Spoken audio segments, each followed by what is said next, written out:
Croeso up, pub. Hello and welcome to the Play for the Dragon podcast. Wales sports music, not always in that order. We're on a new streaming platform this evening, so if it all crashes and burns and it's all chopped up into like little clips, mangled together, that's why. How's everyone doing? Oh yeah, blame it on me. It was my idea to try this, but thank you StreamYard for your hosting platform. It looks quite nice. Yeah, it's beautiful so far. I'm very happy. How is everybody? Having a good Sunday? We're all good, Fat. Well, I'm all good, thanks. How are you both? I had a bit to drink yesterday, I'm not going to lie, so I'm feeling a bit slow. You know, voice is a bit lightweight. Voice is a bit deeper than usual.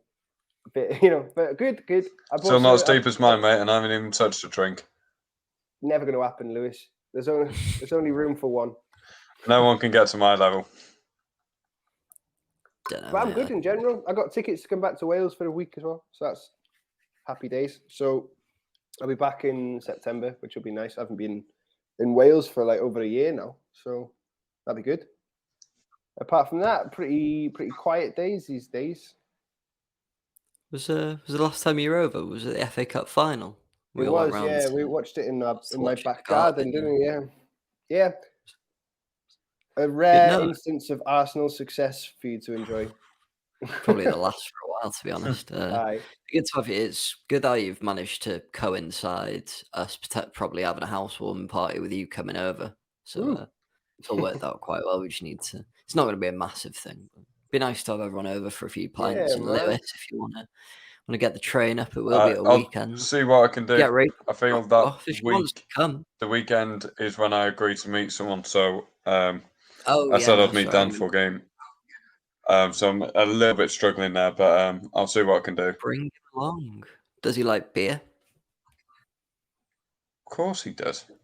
Bring him along then. On that day as well. We'll see what happens. On that weekend as well, Wrexham are playing at home, so I'm gonna hold my breath and hope I can get a ticket to watch Wrexham as well, because I haven't gone to a Wrexham game for like 2 years now. It's horrible. We'll keep an eye on when they go on sale, because I think the Solihull one sold out in under an hour. I mean, I know it's an away game, so you have a reduced allocation, but I think they've had to suspend season ticket sales as well until the over, or it wasn't until the over. Now, so. It's mad, isn't it? It's just mad. Well, we got off to a 2-2 start, didn't we?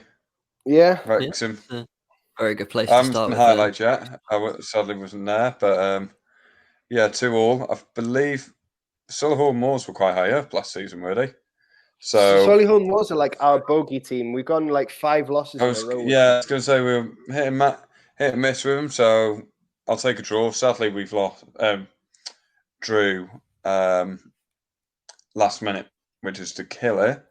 Yeah. But overall, we went 1-0 down, didn't we? For the back, started winning. Early on as well. Very quickly as well. I think it was in like 4 minutes we got goals, which is great. And then sadly, they've got a last minute goal. Yeah. Basically, we went 1-0 down really early, and then we got a penalty on the 26th minute, which Mullin put away. Yes. Have you seen the goals, guys? No, I haven't been able to catch up. Not yet. Yeah. I've only seen the goals. There's no highlights out. Heard a lot about our second goal, though. I have to say that's. To be fair, Mullin scores a penalty. Like we talked, didn't we, when he signed on this podcast about how with his penalties, it's the kind of thing if there's not a net there, it'll go into space, you know. And it was one of them. He absolutely battered the thing in like a net breaker, right? You know, my favorite kind of penalty is like the Kiefer Moore kind of penalty as well, where they just rattle it, and it's just the roof of the net.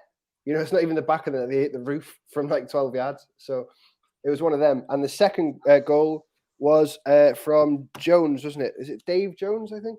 Dave Jones. Have you seen that goal? You've not seen it, no? I haven't seen any of the highlights yet. I've been searching, but I've heard some things. It's a screamer. Basically, what happens? There's a cross gone in. Solihull Moors defenders headed it away, gone straight into the path of Jones. He's let it bounce once, and he's just swung at it, and it's another net breaker on the volley. Is that the volley or the half volley? It's the half volley. Half volley with. He's in it on the half volley, and Again, another net top corner. Keeper's got no chance from outside the box. A big contender for goal of the season in the National League already, probably. It's good to know that Davy Jones has got that in his locker as well. Yeah, it's a bit of a shame. In the trial. Sorry, we were watching second Pirates of the Caribbean last night, so put that together straight away. Beautiful, Martin. That was beautiful. No, Wrexham's area though looks like we need to do it more already. There's rumours we're bringing in Cheltenham Town's captain. Bentosa, yeah. Or we're heavily linked with it. So that's going to be interesting if that goes ahead. Obviously, there's not too long left of the transfer market taking place. Yeah. So it'll be interesting to see if we get a few more faces around, see who we can get. But I reckon another defender could be quite helpful. I'm surprised that we've gone in for another central defender. It'll be like the third central defender we've bought because we just signed. What's his name? Is it Aaron Hayden? Don't forget though, we got rid of offloaded 3 or 4 in the summer, didn't we? Yeah. We got rid of you can need that added depth for the longest. This is the main one. Kelleher. So Vassell as well. They've also got to get to know how to work with each other as well. Because instead of it being one person that knows how to work with the system, it's a completely new environment for everybody in there. So it could take a while for them to become fully solid. But I believe we'll get there eventually. I think. Yeah, I think we're all very excited, weren't we, and everything. First game of the season, a 2 draw against Solihull Moors is not a bad result in any way, shape, or form. They're always up there in contention. We didn't lose. We didn't lose, and we always lose against them. We lost against 4-0 last season, so we basically, we made a big improvement on the result. And the manner in which we've lost is probably very we've drawn is a bit disappointing. Conceding, I think it's like 94th minute or 96th minute. 94th, yeah. Yeah, it's a shame, but that's stuff you can sort of just get out of the system, isn't it? That's something that can be worked on, shutting up shop a bit earlier and everything. I listened to the interview with the manager with Pax and everything, and he seemed quite happy with what he saw. He said, like, same as what we said, little things that we can maybe iron out. But I'll be looking forward to watching the full highlights. I've only seen some, videos of people recording on their phone. It's just like endless. But yeah, good goals. I think we're going to score a lot of goals this season. I think it's going to be, those kind of the year when it's going to be like 5 3s and 4 2s and stuff like this. So we'll see what happens. What did you guys think about Luke Young being given the armband? I think that's quite a good decision. He's one of the. How long's he been at Wrexham now? Leagues like 3 years. 2018, I think he came. Did he? Am I thinking of another player? Was he there for a while and he rejoined? It could be. I'm not sure. But he's one of the now in the current squad. He's probably one of the longest serving players, if that's a term. And over 100 appearances now for Wrexham. I think he's an important player in the midfield. He seems to, when he can stay fit, make it tick quite nicely. He's got a good range of passing, and he puts it. Like Dave Jones put that half-fill in today. He's got absolute worldies in his locker. He had a few last season. I think he only scored penalties or sort of free kicks or belters. He's a dead ball specialist a bit, isn't he, Young? So, but having sort of an array of those more technical midfielders in the National League, that's going to do you wonders over a nearly 40-game season, isn't it? So. Definitely. I think as well, he might be the only person in our starting 11 this year, apart from what's he called? Our goalkeeper Dibble, isn't it? Is it Dibble or is Dibble? Yeah, Chris Dibble started. I always get mixed up with Dibble and what's our backup keeper from last year and quite a few years as well. Oh, gone blank. Never mind. But it looks good for us, I think, to be honest. There was a lot of hype around Aaron Hayden starting in centre back as well. So I think we are 1 week behind the rest of the league. Also, has to be said. So that's a week of maybe lost match fitness or sharpness, whatever you want to say. But Wrexham 2-2 with Solihull Moors could be a lot worse. Could be a lot worse. Oh yeah, there's significant bloody hell, butchered that. Significant improvements from last year. Like some games, I don't really want to say we were dominating the game, but we dominate a lot of the ball, sort of have a lot of it, not do much with it, and then sort of get rolled over 2-0 through 2 mistakes or sort of losing concentration. But it's tough to drop points with such a late goal. But signs of progress. I think it's clear we were the better team for most of it, and that's a good Solihull side you're coming up against. So it's those two, it's next 2 games could be quite important because I think it's Eastleigh away and then the Notts County at home on Bank Holiday Monday. So that's always the biggest one. They had a really good start to the season. Notts County won 5-0 as well, so that's going to be an interesting game. It's Stockport County and Notts County are the important ones. Well, I think Stockport lost, in fact, in the National League. They lost 1-0, I believe. That's interesting. They were a lot of people were saying they were going to be the favourites to go up. Yeah. So take that, wouldn't it? Take that happily. What about the Cardiff games? So there's been 2 games with Cardiff, isn't it? They played against Peterborough, or the Posh, and drew 2-2. And they played Millwall, and they won 3-1. So I'll be honest, I completely missed the Peterborough game, but I think Aidan Flint scored 2 goals, did he not? Yeah, he scored. So Aidan Flint, who was a centre back, scored. Well, they were 2-0 down the entire game. The first half, I had a look at the highlights I did.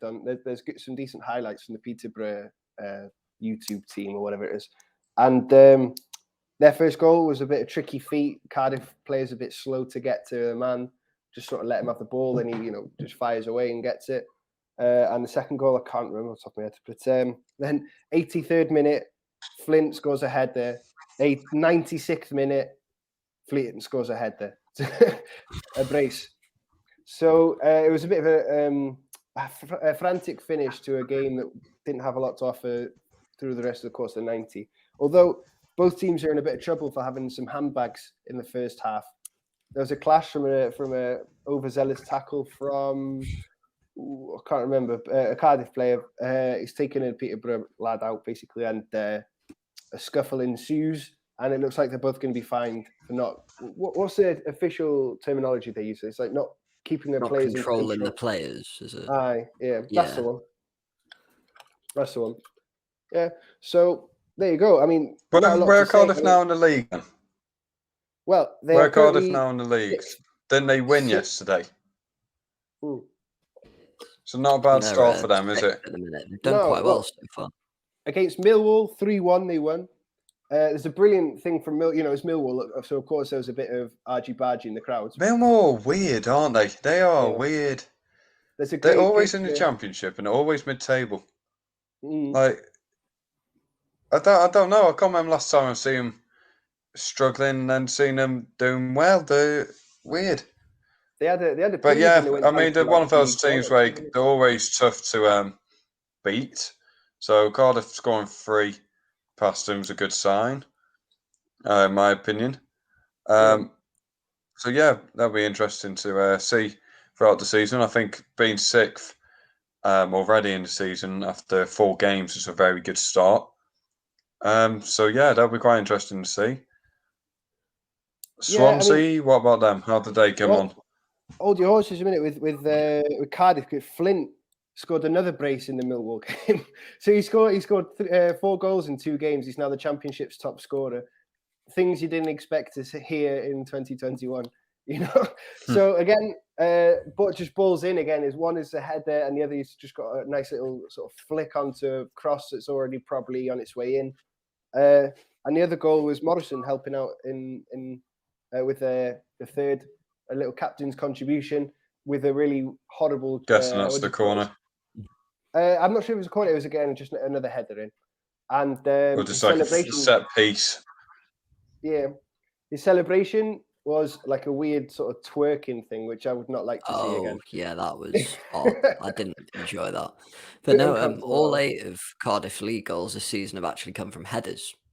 Well, there you go. Which is, I don't know if this is entirely true, but they're one of the top scorers in the Championship as a side as well. That's, but I think we said in the little preview like podcast we did, they're a big threat from set pieces, quite a physical team. And I think Ryan Giles set up the first 2 goals, both the Flint's goals. He's going to be a really important really important player for them this season. I think he seems to suit their style of play in the game. Like, he's quick up and down the flank. Saw the ball he put in for Kiefer Moore last week, was it as well? Yeah. Gorgeous cross in. So if they've got those sort of players, and they've got strong defenders from set pieces, they like to sort of get the fouls and move the team up the pitch territorially like that. So could offer a lot of sides trouble this year. And like we said before, Millwall are a tough side. They've sort of finished mid-table-ish every year in the Championship. Like, they have sort of patches where they don't put a run together, but they always seem to grind out the results to have a decent finishing position. So if Cardiff are going to get into the playoffs this year, those are the teams they need to be sort of scoring 3 past and beating convincingly, which was good to see them do. And 8 points from 4 games, not a bad start at all. I can't wait to see if Aidan Flint scores another brace, in all honesty, in the next game. Who do Cardiff have in the next game? Do we know? Well, they've got Brighton in the League Cup Carabao Cup. Tuesday, and then they've Carabao got Bristol. Cup Tuesday? Yes. I said they've got Brighton at home in the Carabao Cup or the League Cup, and then Bristol City away, which I think is on the Saturday. So yes, Bristol City just lost Swansea as well. They did. Another Welsh fans descended on the city of Bristol because I know they love it so much. Yeah, well, with Swansea, they of course have had 2 games as well. Their first game was against Stoke, wasn't it? Which they lost 3-1, and Bristol, which they won 1-0. So maybe start with Bristol because it's a bit more uplifting, perhaps. I don't. So I would put them down low and then put them back up. But Bristol started stronger. Having watched highlights, probably had the majority of the possession in a way that meaningful possession, if you can call it that. Swansea are playing exactly the way Russell Martin promised that they would play, which is playing out the back, slow building up of possession, which hasn't so far come without its problems, its issues, which we'll talk about later when we come to Stoke. But 1-0. Pirot, I think it's pronounced Pirot, scoring again. He scored in the Stoke game also. But have you seen the goal that he scored? I have. I saw the one against Bristol. What a weird goal! It's like one of those, when FIFA has a little meltdown and the sort of impact engine doesn't quite work, so it rebounds back to you and you can put it into it. Literally that, wasn't it? Because he bent it in, sort of like edge of the box, top of the D, bounced out, and then he slotted it past the keeper because he was sort of sprawled out trying to save the fish. Bizarre, yeah, he's taking a shot from outside the box, and then he's picked up the rebound on the edge of the box. Bizarre. He must have put some real welly behind it for it to rebound in that way, because it came out with a lot of fizz on it and everything. So, so that's his second goal in the league for Swansea in second goal in 3 games, but 2 in a row. He scored as well in the Carabao Cup fixture against Reading. So that's 3 goals in 5 games, I think, for Pirot. So he's definitely opened his Swansea account nicely. He started his career with the Swans in an encouraging way, I suppose. And we'll see what he's got to offer coming forward. But he could be a big goal scorer, a big threat for Swansea, definitely. But going backwards to the Stoke game, in which they lost 3-1, how much have you guys seen of that? I've not a single thing. Seen some images of a certain player celebrating, but apart from that, I've heard Swansea got rolled over completely by Stoke. Oh, so basically, like I was saying just then, so they're determined to play out from the back. Like, under no circumstances will they just, hoof it up. And they got caught out in that twice in the Stoke game. First one, Stoke's first goal comes from a free kick, which came about from trying to play out the back. Sloppy passing when it needs to be pretty much perfect if you're going to be that risky. Brings the man down, having lost the ball, and then from the free kick it goes like that. Second goal, again, passing it around the back poorly. Stoke just cut out one of the passes. Immediately they've got 3 men waiting for to join the attack. A quick pass to Sam Clucas and he scores. And of course, we're going to talk about in a little bit as well, a bit of a celebration to rile up the Swansea fans. I don't know why he's so hated by Swansea fans. I know he played for him. and everything. I think just for a season, and he went to Hull or something like that, didn't he? But maybe that's why he's only there for a season. So fans just like booing. Fans just like booing old players because he left. But it's like you can't keep everyone. Yeah, I don't know. Like the ones that are there, for instance, and made a really good name, showed their effort. They're not going to boo. But like, just because they were there for a year or two and then left, like, it's not their fault they've left, or it might be in some ways, but it's not always going to be their fault. The manager might say, "I don't want him. Go." In relative terms for Swansea, I think he was quite a big name signing, or quite a big price tag that he came with, and I think he didn't. So it might have been a bit of a letdown for them. Yeah, he didn't save him from relegation that season, I don't think, as well, did he? So maybe it's that, but I'd have to ask a Swans fan why he gets to them so much. But yeah, and a celebration to annoy all the Swansea fans, repeating the Messi, taking the shirt off and everything, showing it to the. So not in the best taste, Sam Clucas, but it's funny, so I'll let you off. Stoke are going strong. Yeah, am I right in saying they've? Yeah, they're high up on it. Might be top of the table even. Near. They've won 2 games. We'll check that one for us. But yeah, I'm pretty certain 1-3 and drawn 1. First game, weren't it? They did well. What's that? They've won 3 and drawn 1 out of 4. So they're joint. There you go. So they're a team to watch at the minute. They've gone from being a bit of a quiet team to something now looking good. Yeah. All of a sudden, so they've got something going right for them. When they went down, I thought they'd be one of those to jump straight back up. I thought they would come straight back up. Yeah, but they've struggled, haven't they, a lot? So yeah, there you go. But I mean, the Championship table currently you've got the top 3 teams, Fulham, West Brom, and Stoke, all on 10 points, having won 3 and drawn 1. Then you've got Coventry on 9, which is a bit of a curveball. Then you've got Coventry. QPR. Yeah, they got promoted last year, didn't they? Yeah, did they? Exactly. Yeah. And then you've got QPR, Cardiff, and Bournemouth. So 5th until 7th, also on 8. So it's very, very close and everything. It's very early days, isn't it, to draw a lot out of the table. Well, until about 15 games, then it'll settle. Exactly. Yeah. But there you go.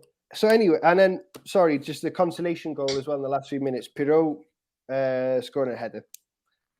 So his first goal in the Championship in Bristol, his second. So it's 2 in a row, and like we said, promising start for him. But he's scoring goals from all over the park as well, like headers, outside the box, rebounds. Yeah, that's what you need. Varied finishes, I suppose, isn't it? So there you go. But anyway, going back to Sam Clucas' celebration, we thought it would be a good little thing to talk about some other of these goal celebrations that have happened in the world. No, hang on, Sam. Hang on. I've got a trivia question before we get into this. Because I know it's a long one for you. And I know you set it up lovely, but I'm going to ruin it. Okay. Apologies. I'm going to have to go on to someone else here now, so I can't see it for a minute. Okay, this week's, trivia question for Lewis, because he hasn't done one for God knows how long. And he's got one today. It's all about Danny Ward. Okay. Okay, all about Danny Ward. So, you warm-up question, when did Danny Ward join Wrexham Academy? Are you after a year or an age? An age. How old? Wow. I'm going to say 8. 12. Sam's the closest. The answer is 14. 14? He joined in 2007. Yeah. The next question, how many senior appearances did he make for Wrexham? 0. 10. 0 is correct. I knew that one. That's the one I thought might have. Yeah. Okay. I'm then. Liverpool then.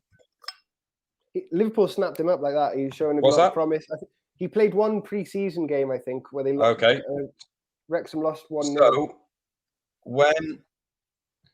when Danny Ward first joined the Wales National Team, so like the under-17s, 19s, 21s, what year? Ooh, like as in 2000. So the first one he joined is the under-17. When does he first play for them or get selected? 2010. I was going to say 2011. So it's 2009. But apparently, it's not showing any results. However, in 2010 to 2012, he's with Wales under-19, makes 3 appearances. 2012 to 2015. 2012 is also the year he joins Liverpool. He stays there then until 2018, whilst having 3 loan spells and making 2 appearances for Liverpool. However, in 2012 to 2015, he then goes up to Wales under-21 squad, makes 4 appearances, and 2016 onwards, he is now the senior team, and he's made 17 appearances. That's quite a lot, actually. I didn't expect him to have made so many appearances for Wales. Fair play. Good for you, Danny. Yeah. Ward. Good luck. Danny Ward, the Lord. Right, I'll let you go back to your... So I was going to say, I'm really surprised he hasn't had any interest in the market this summer, considering how well he performed. Yeah, I think we said before. I feel like he could just somewhere championship-wise would deal with him. Well, maybe even a lower table Premier League team. I think he could do Premier League. I mean, he's shown he can definitely do it in the Championship because of what he did. He could.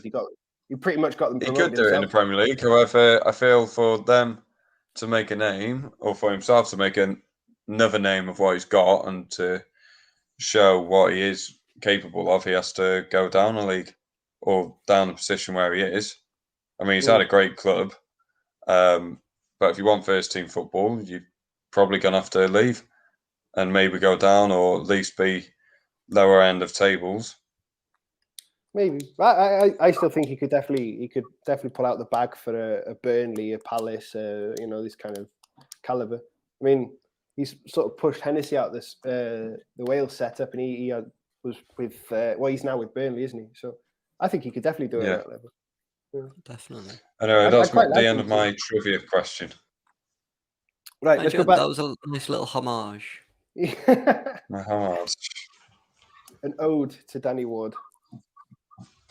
There you go. Anyway, let's go back to a bit of shithousery, a bit of piss boilery. So Sam Clucas on the weekend, in the midweek game against Stoke, riling up the Swansea fans by copying the Messi celebration, which he did against Real Madrid, in which he scores, takes off his shirt, shows the name and the number to the opposite fans. Not nice, I guess, but funny, like we said. So we thought a good sort of thing to do with this is to look back in history at some of the best or worst goal celebrations that have really boiled the piss of opposition supporters and everything. So maybe with Sam Clucas, the best place to start would be Messi, right? Holding up his shirt to the Real Madrid fans. What do you think of that, guys? How does that how does that land on your scale of shit? That is one of the ones where you look at rivalries and then someone's doing that just so you know that's my name and number, rubbing it in. This is me. So I think that's a great one. I reckon it's one of the most copied as well, isn't it? Lots of people have done it now. Oh God, yeah. Lucas as well. So it's one of them, isn't it? I think it is that iconic that it's been repeated. So yeah, something to be said. That's the thing. Iconic celebrations get repeated, and with the rivalry, especially the time Messi and Ronaldo were both at Madrid and Barcelona, which is when he did it, wasn't it? Yeah, it was games could sort of kick off on a knife edge, and it's just the fact of him being one of the greatest players in the world as well. Everyone knows who Lionel Messi is. Even outside of football, if you're not a massive fan, this move to PSG has just proven what a worldwide name he is. I think we knew already, but just the audacity to do that to the Madrid fans as well. It takes great. Some cojones, no? It does, because it's not like you're doing it to a bunch of Spurs fans where they're going to sit there grumpily and sort of snarl at you, or you do it to Leeds fans and they're throwing pucker pies at you or whatever. That's a good one. You do it to Madrid fans, they could jump on the pitch and smack you. Talking about Leeds fans, one that I thought of but I didn't put down on the list just as an honourable mention maybe would be Maupay. Neil Maupay, when he scored for Brentford against Leeds, and he just goes over and gives them the I don't know, why me is it, or the Christ the Redeemer, I don't know, one of them. Yeah. Or look at me thing. And some of the Leeds fans' reactions are brilliant because you know what Leeds fans are like and everything. There's V's going everywhere. There's pies going through the air. So that was a good one. But anyway, moving on. Let's stick with what you said, Martin, for Spurs fans getting their piss spoiled. So let's go to Thierry Henry. Now, you're an Arsenal fan, so I think it's best for you to walk us through this one. Well, this is one of my favourites, actually, in terms of actually riling up the opposition fans. He's quite calm throughout, which is one of the things that impresses me. But Henry in the early days, sort of when he was leading the line for Arsenal, absolute ice cold up top, calm under pressure. Best Premier League player, I think, for me. Undoubtedly. Best striker in the Premier League. Sorry, Rooney. Sorry, Shearer. But 2002, this one's from. And I'm sure a lot of people have seen this goal. It's the one where he runs box to box in the North London derby. I think it was in November, so it's quite early in the season. One of my favourite goals in Premier League history. Beats about 6 or 7, maybe 8 Spurs players just dribbling all around them, Maradona-esque. And he just slides it past Casey Keller. I think it's left-footed as well into the bottom corner. And then I think it was at White Hart Lane as well, so not a lot of Arsenal fans to celebrate in front of. Just cool as ever, running over to a big chunk of Spurs fans in the corner, pops a knee slide right down the touchline to him. I think we've got a few statues around our stadium, like Bergkamp, Tony Adams, and Henry as well. I think it's actually that knee slide that they used to model the statue off, so it's that iconic. It's been embodied in bronze around the Emirates Stadium. It's so cool, that celebration. Just, when he just sort of like he's done a knee slide, he just sits there and looks at the faces of the Spurs fans. And they, when something is so good, you can't be mad at it. It's almost like one of those things, because you'd expect the Spurs fans to be throwing coins or whatever, and they're just there like, oh mate, like they got We've been undone here, haven't we? Yeah, proper. You can't argue with perfection, can you? In essence, so that's a great one for me. I love that so much. Just like you said, Henry is so cool, isn't he? He's just a real smooth operator and everything, from the way he talks to the way he dresses to the way he plays footy. Not so much in the way he manages, because he's not had a good time there, is he? But Blimey. Yeah, iconic. But sort of as a nice little segue there, maybe we've got Henry who runs the length of the pitch to go and celebrate in front of the Spurs fans. Let's go to. Well, can I throw another? Oh, you've just sucked him off me. Yes, I was going to mention this one. You go ahead, man. So you go ahead. I don't know the year. It's one thing. I want to say it's 2009. I'll say it's 2009 because Mom said it was. Martin won't forget this. No, I don't. Yeah. Talk about boiling piss. Man City, Arsenal, isn't it? I can't remember the goal. I just remember the celebration, but he has just ran the entire length and knee slides right in front of him. The fact that he runs the entire length of the pitch just shows how much he wanted that. He loved that. There's not much more you can say around it. It's just, for me, with celebrations like that, that's my favourite one. Just because of the amount of effort he puts in to go and do it. You can see people trying to jump and grab and hug him and stuff, and he's like, no, get away from me, I'm going. he just wants to go. Fair dues to the lad. But yeah, that is that. To be fair as well, let's just also give some credit to the City players who also managed to join him with the knee slide, but to get to him. Obviously, the defender's there, but yeah, it is just a funny one to watch. Can you imagine if that was to happen now with Arsenal Fan TV and everything? The reactions would be God.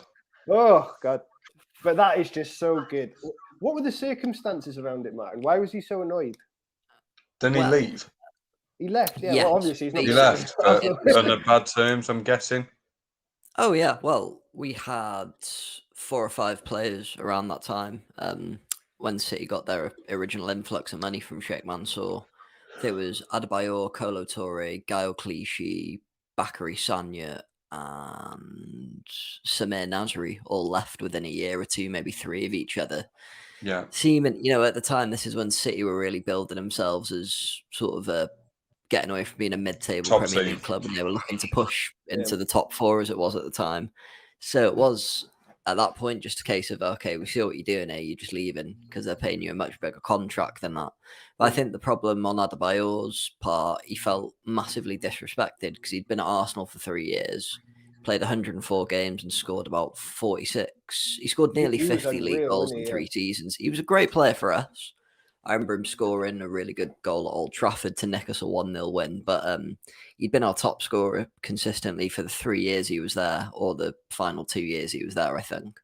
So I think overall he just felt a bit disrespected by the fans. I think there was a bit of unsavoury chanting going on during the game as well. So that probably riled them up a bit as well. I don't really know the circumstances surrounding that. But yeah, I think it was just a bone of contention with us that we were becoming a feeder club for Man City at that time. And, we had the sheer nerve to run from the other end of the pitch to celebrate in front of us. So, of course, you're getting pelted with Pepsi bottles, half-eaten pies, and it was one of them, innit, where you've got to get the guy to come and sweep the pitch after he's finished celebrating. Yeah.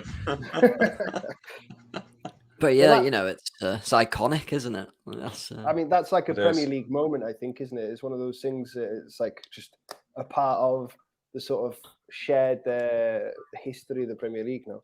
But anyway, let's go to another one, right? So let's stick with the maybe running too much theme and go to Jose Mourinho with his celebrations. Well, his maybe overzealous celebrations for a manager against when he was manager of Porto against United after Porto scored the winner against them in the semi-finals. I want to say. Was it the final? Was it the final? No, it wasn't the final of that game. Semi-final. Yeah. How much of this do you guys remember? Because that must have been what, 2003, 2004. I don't remember anything of that. Not much. I think we're super young, so we just remember the video. I was going to say, I would have been sprinting down in his suit and getting mud on his trousers, and misses having a go at him when he got bloody dry clean that again before the final. When was it? What year? I'm trying to think now. We'll give an honourable mention whilst you're looking up that, Sam, because we're obviously keeping up to goal celebrations, aren't we? Not just any sort of winning celebration or anything, but obviously we've got his honourable mention of his Inter Milan celebration against Barcelona when they win. Man. Obviously, Mourinho absolutely hates Barcelona, hence why I can't think. I've read the story, but I can't think it's something to do with him, just the way the clubs run or the way. Oh no, they rejected him.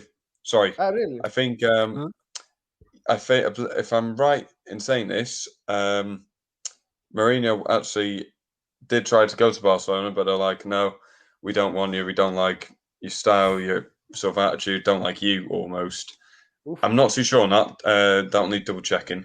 But yeah, he basically just hates Barcelona, and then obviously when he won them against Inter Milan, we all know what happened there. That was one of those moments where you watch it like, this is going to really go off. This isn't going to be. Yeah, Valdez is holding him back. It's Valdez, isn't it? The keeper who's like, yeah, whoa. You could do an straight entire over to the Barca fans about Jose Mourinho and his celebrations, I suppose. But that, for me, that one against Porto is the most iconic because he just runs the entire length of the pitch, doesn't he? And I mean, for the man, it was probably the most disrespectful thing at that time that a manager had ever done. But the heat of the moment and everything against a team like United, and it was at Old Trafford, wasn't it? So you know what it's like as well in Old Trafford. They got those like weird wall things where it's a bit elevated for the subs to sit there and everything. So he's literally come from out there, done a little, had to come down, run around the brick wall, do a little lap. Yeah. So that for me, that was a huge one. That was a real iconic one. 2004. So I was 8. So I don't remember it. I just remember Jose Mourinho when he came to Chelsea the following year and just hating him. Now I've learned to like him a little bit and everything, but in those days when it was Jose Mourinho's Chelsea, I hated him so much. I don't know about like him. I love Mourinho. I love him. Respect what he's done more than anything. He's a proven winner. He's done it time and time again. But would I want to see any of? Would I want to see? Yeah, but would you want to see your club play the way he plays football? No. Even if it bought like one Premier League. I don't care. Well, that's it. It's because your job's to win. Well, no. Your job's to win. He wins. Yeah, could Mourinho take? He's not good anymore, but a few years ago he was winning, and it wasn't that long ago. Unsuccessful runs. The minute. Oh. Do you think he could get Wrexham out of the National League, though? Because I don't think his style of play would suit that division at all. I think that type of football is that division. I'll tell you now, we've smartened those guys up. Sorry, I'm just trying to wind you up a bit. I think the reason that Mourinho is a bit more it's not working. I think the reason that Mourinho is a bit more palatable nowadays is the fact he's not winning. Like when he's that arrogant and everything and he wins, it's so hard to take. But when he's not arrogant and he loses, it's like funny. You know, you can just sort of laugh at it and everything. It's like, shut up, dickhead. What have you done recently, man? Shall we keep with the Mourinho theme and go to the next one, which you had on your list, Martin, which is Manchester United against Chelsea when he was the United manager. I think Sarri was the Chelsea coach at this time. I think I think United were going to win and they equalised in the last minute or something like this. Was it an FA Cup game? Possibly. I'm not sure. I'm not 100%. But anyway, Chelsea's coach, Marco Ianni, so one of the Italian coaches that Sarri brought with him from Napoli. Well, he runs in front of Mourinho. I don't know what said, but something said. You know, he's got the fist pumping going on and everything as well. And for me, I love the video so much when it just focuses on Mourinho. You just see like a flash go past, which is obviously the coach giving him beans and that. And it just, the flare up is like instant, you know, and the whole bench is at it and everything. What about you? Where does that land for you, Martin? I know it's, football's there's meant to be an element of respect in it and that. And I do think sometimes people take it a bit far, but just being able to wind someone up, run past them, sort of say a little thing and cause something like that, I don't know, it sort of brings that competitive spirit slightly back into the game for me. I mean, I imagine it's a bit like Materazzi and Zidane type situation where he said something to him in Italian maybe, and he's forgotten Mourinho was worked in Italy for a few years, so he probably understands a few. Oh no, this would have been before he went to Inter, wouldn't it, actually? Because he went there after United. Did he? No, he was way before with Inter. Before? Because he won the Champions League. No. Tottenham after United. Inter's like 2010. Yeah. Inter's like 2010. Yes, so he would have been there before, wouldn't he? Because that one where they did the treble under him. Yeah. Yes, that was it, wasn't it? Because he had that. Because he went to Chelsea, went to United, went to Tottenham, then to Rome. To Chelsea. Yeah. Did all right and then did really badly, didn't he? I always forget about that little. Well, they won. Didn't they win? On Mourinho, though. They won with him the year because he was there for 2 years. Time, yeah. They won the first time, and then the second year. I was going to say they win under him. Terrible. Yeah, it's when they took Kante, I think, isn't it? He won it with Kante, and then they start having the issues around that time though under him, don't they? Yeah. Or there's certain issues going on with the club which end up leading with him getting a lot of blame. But I think the thing we all like about the celebration of Marco Ianni is the passion, like you said, Martin. Like I imagine he's just got completely lost in the moment, and it's not like Mourinho is the hardest person to rile up, is it? But he does go in his face of it and everything like that. Yeah, I think it's given Mourinho a bit of taste of his own medicine as well. You've not really seen anyone dish it back out to him before, have you? So. Probably a bit of that, yeah. I mean, you compare that to what he did at Barcelona and everything, it's probably not as bad, you know? No. But there you go. But it's the passion, and what I was going to use passion for the segue was with my next one for Gary Neville. So me being a Liverpool fan, I remember this one quite well. I was only very young and everything, but just, you know, because it's a bit iconic as well, isn't it, I suppose? Last minute winner, I think at Old Trafford it was.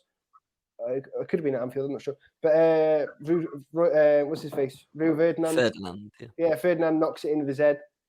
And then Gary Neville just turns to the Liverpool fans, starts pulling at his shirt, kissing the badge, screaming and everything. As a Liverpool fan, that really boils my blood. When I watch it, it proper boils my piss. It annoys me so much. But you can't deny the passion behind it, I suppose. No, I remember this one quite vividly as well because I can't remember if it was Flint or Holywell, but we were coming back from Chester, so we stopped off at a pub to get some tea, and they had that game. I think it was a Sunday night as well, or like it was an evening. It was a later kickoff, like prime time because it's Liverpool United. I think Ferdinand as well. He'd either come back from like a long-term injury or Was it when he got banned for drugs? Ban he had for skipping the drugs test, yeah. So he'd come back from a big layoff and scored on his first game back. So I think that was why it all kicked off so much. But yeah, you can't deny the passion Gary Neville had. But I still always thought as a kid watching that it was way over the top for someone who hadn't really been involved in the goal at all or anything like that. Yeah. And the fact it's Gary Neville as well, she's got a face you'd love to slap anyway. Yeah. So. Did get fined £5,000, I think, from the FA for that, which I'm sure he'll miss massively. £5,000 he finds down the back of the couch, probably, isn't it? You know? That's probably easier than physically slapping him on the wrist and saying naughty. I bet he doesn't regret it at all. I bet he. Oh no! 'Cause again, it's one of those things you always see on like the Sky montages, the passion of the Premier League, and it'll be exactly one of them things. But that takes a lot of balls as well, I would say, because you know that rivalry, although it's not a derby, it's a big rivalry. Is obviously very fierce. It's probably the most well known across the world, apart from maybe Real Madrid and Barcelona. But yeah, that took a lot of cojones as well to say. What else have you guys got? I've got one more written down, I think. I've got two in my head that aren't written down, and they're both. Go on, what's that one? So, I've got one. So my one, Luis Suarez, 2012 Merseyside derby. Before the game, Moyes is sort of trying to play head game, saying he's worried that Suarez will sort of con the ref into giving a penalty or something because he's got a history of diving, whatnot, whatever. Anyway, Suarez puts one away. What does he do? Runs straight over to Moyes on the Everton bench and just flops on the floor. And it's a beauty. It's excellent. Just the comedy factor is, for me, something that elevates this one as well, because it's not so much the passion or the heat of the moment. It's just funny. You know, it's just like comical. And as well, to be fair, David Moyes, after it happened in his post-match interview, said he was asked, you know, how did he sort of see that? You know, did he see it as a big sign of disrespect? And he goes, no, I'd have done the same probably if I was the player. Fair dues, you know. He said, I thought it was brilliant. Fair dues. So, props to David Moyes for taking it like a champ, I suppose. I agree wholeheartedly with everything you've said there. I think you have to laugh Luis Suarez is a controversial player, of course. Doesn't cover himself in glory sometimes, but again, just the sheer audacity to sort of like lean into the criticism, almost like, yeah, you know, I'll bend the rules a bit and go down like a sack of spuds when I haven't been touched. I dive a little bit, but, you know, just scored one past you in a derby, so what are you going to do about it? Better player than half the players in your squad, like, cry. Yeah. And, you know, Moyes is taking it like a champ as well. You've got to respect that. That's what I've always had a bit of a liking for David Moyes. He seems like the sort of person you could sit in the pub and have a chat about the game with. Yeah. My favourite thing about David Moyes, by far, like unquestionably, was when he went to Real Sociedad. And he's doing the interview, and obviously he's doing it in English now. And he says, like, I haven't seen them play. I've seen them train. Uno, dos, tres, cuatro times, but I haven't seen him play. What are you doing? He was received better by the Spanish fans and media managing in Spain, David Moyes or Gary Neville? Ooh, I think Gary Neville, because Real Sociedad, they're obviously got a good history and everything. Gary Neville went to Valencia, who have got a very good history in that, and he really pummeled them down, didn't he? How much did he last? He lasted like 5 games or something. Wasn't that long? It was a couple of games, yeah. A couple of months. Not even that. Oh, did Tony Adams do worse than that? Macarena training. That's another of my favourite thing that's ever been caught on film to do with football as well. But the uno, dos, tres, cuatro times, for me, is just amazing. You got to respect the effort. He's seen an opportunity and he seized it, hasn't he? But I imagine he didn't know a lot of Spanish. Didn't execute it. He's known a few words. He's tried to throw them in there when he can. Like, what more do you want? They'll complain about Gareth Bale speaking semi-fluent Spanish, so, you know, they'll moan about anything by the sound of it. But he's gone to the pub and he's learned how to order beer. And he's I could use this in my interview with the Cuatro cervezas. Oh, sorry, I mean sessions, not beers. That was a cracking accent, Martin. Impressive. Probably sounds better over the nice StreamYard connection. Thank you very much for hosting our show, and please endorse us if you can. See, I'm still trying to plug us and chase get it money. to go across in it. Yeah. Sponsor, Play for the Dragon. Your ad here. You're just a face of Sam. Get Sam to model your ads and do voiceovers for you. Lush. Well, that's all Lewis, about. So, boys, we've got. What was the other one you had? Well, we got celebrations. The Van Nistelrooy. I don't know who they're playing. Basically, he gets a penalty. He misses it. The opposition players just gone to his face and laughed in his face, and then later on, Van Nistelrooy the goal, and basically fists up in the air right in front of him. He gets both, but he doesn't care because he got a goal. What are yours, Martin? He did the same thing. Sorry, Van Nistelrooy did the same thing when they played someone like Andorra or something like that in the World Cup. He scores. He just goes right in front of the captain and starts doing this, like as if it was some Fortnite celebration. And he got in trouble for that as well. So Van Nistelrooy's got what do you call it? It's got a track record. Pedigree. That for me as well. History. That game in general, Arsenal against United, I think it finished 0-0 in the end. Obviously a brawl of a game. That's one of the best games in Premier League history. Just Keown again, wow. Great player, great captain, terrible pundit, got to be said. Awful pundit. But just the way he goes over, he gives him one, doesn't he? Screaming in his face, gives him a bit of a whack on the back of the head with his arm or whatever. That is so fiery, and it's real. It's not like handbags and that, where they know no one's going to throw a punch, and it's just like, whatever. No, that was proper, pure emotion. That was, Well, that was the era of Arsenal United where Roy Keane and Patrick Vieira would go out just to kill each other and basically be like, no, this is my midfield today. I'm just going to kick 10 tons of shit out of you, and the referee will stop it if he can. But I think it was one of those really... Sorry. I was going to say, difference is Vieira would actually play football. He could as well as kick 7 shades of whatever out of you. Whereas Roy Keane would just kick you. One of a handful of players who could play in central midfield without a partner. So that's how good Patrick Vieira was. But that game as well, that was a really feisty game. I remember it kicking off through it. I think it's they nickname some games, like there's that one in the World Cup, like the Battle of Berlin or something, when there's Portugal, Portugal and the Netherlands, was it? I think Portugal and the Netherlands, yeah. Yeah, it's one of those type things. Like Keane and Vieira were going at it all game. It had been tense. It was 0-0, as you said, and I think it was a bit of a controversial penalty that was given as well.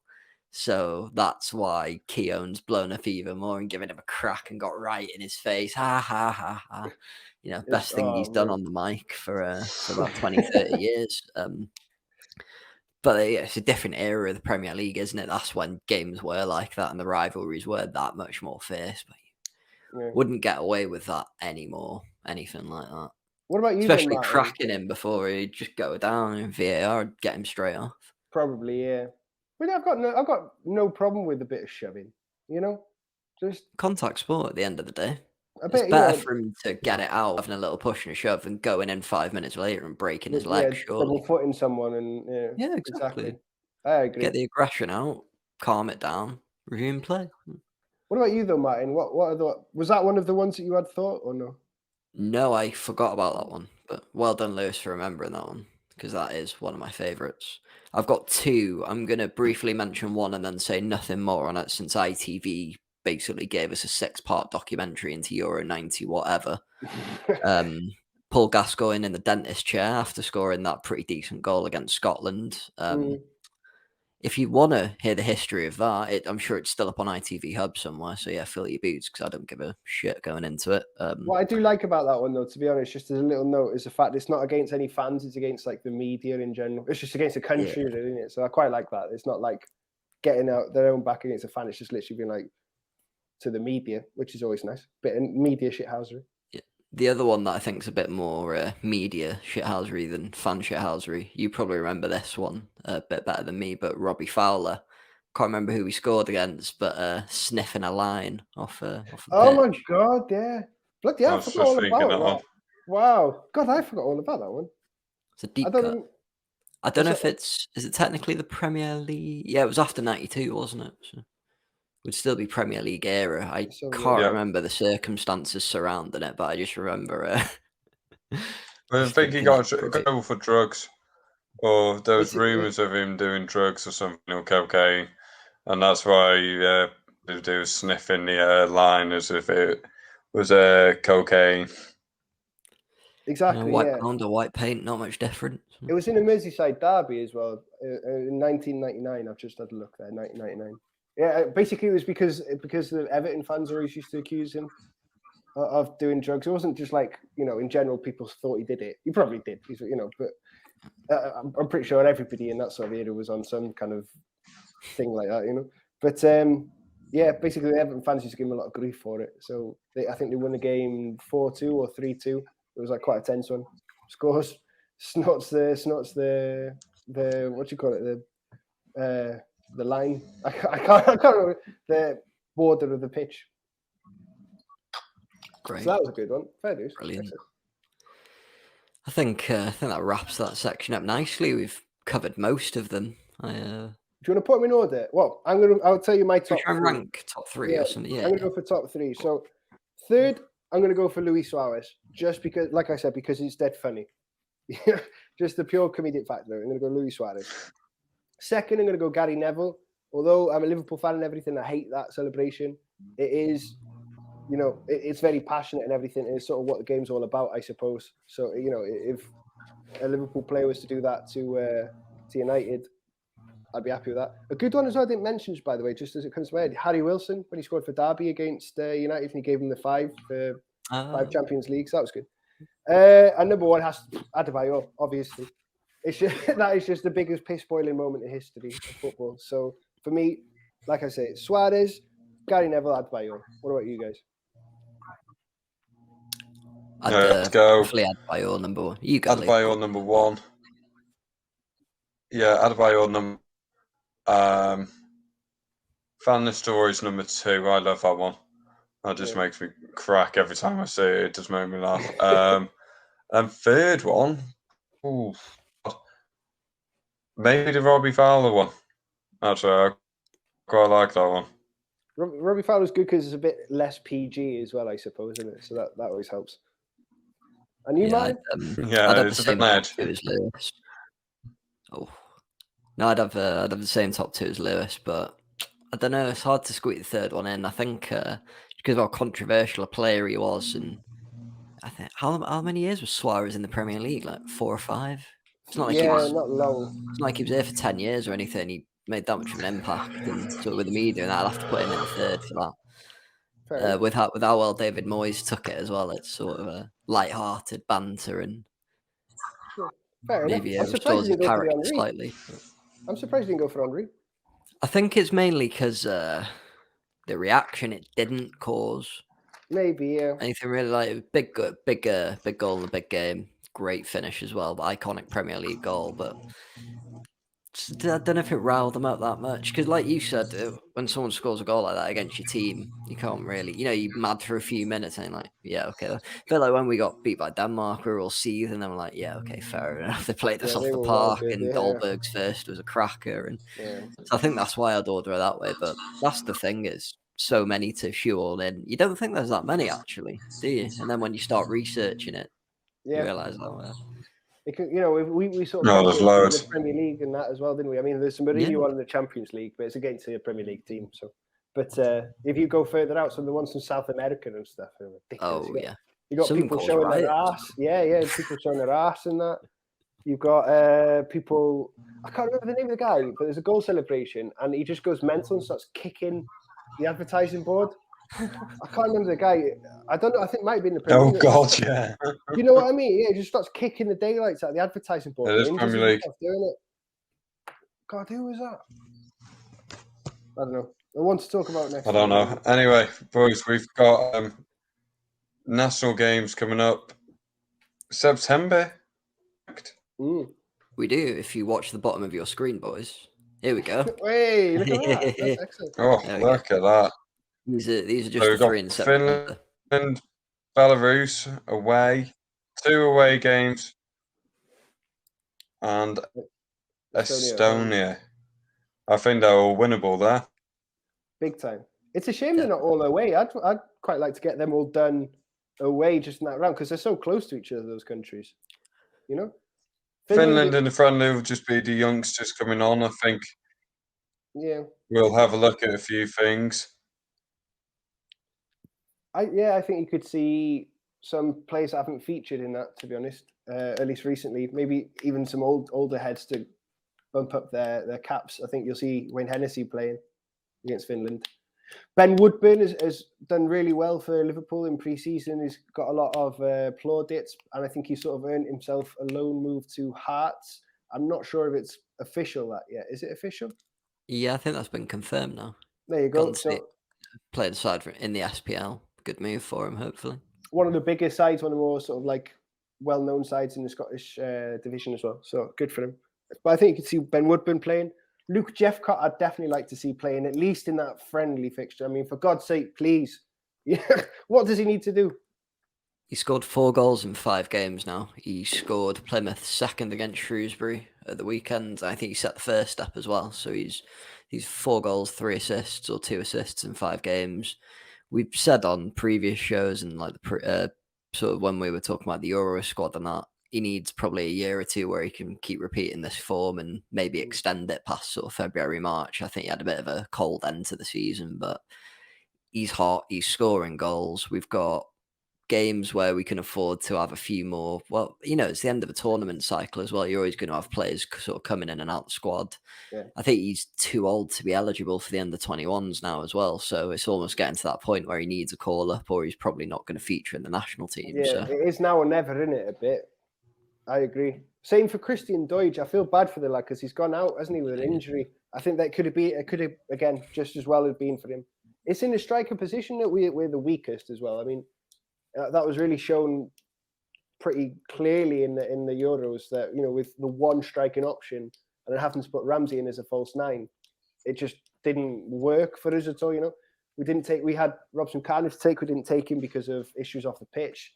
Tyler Roberts doesn't really play as a centre forward now. So what do you do? You've got to take Jeffcott or Deutsch.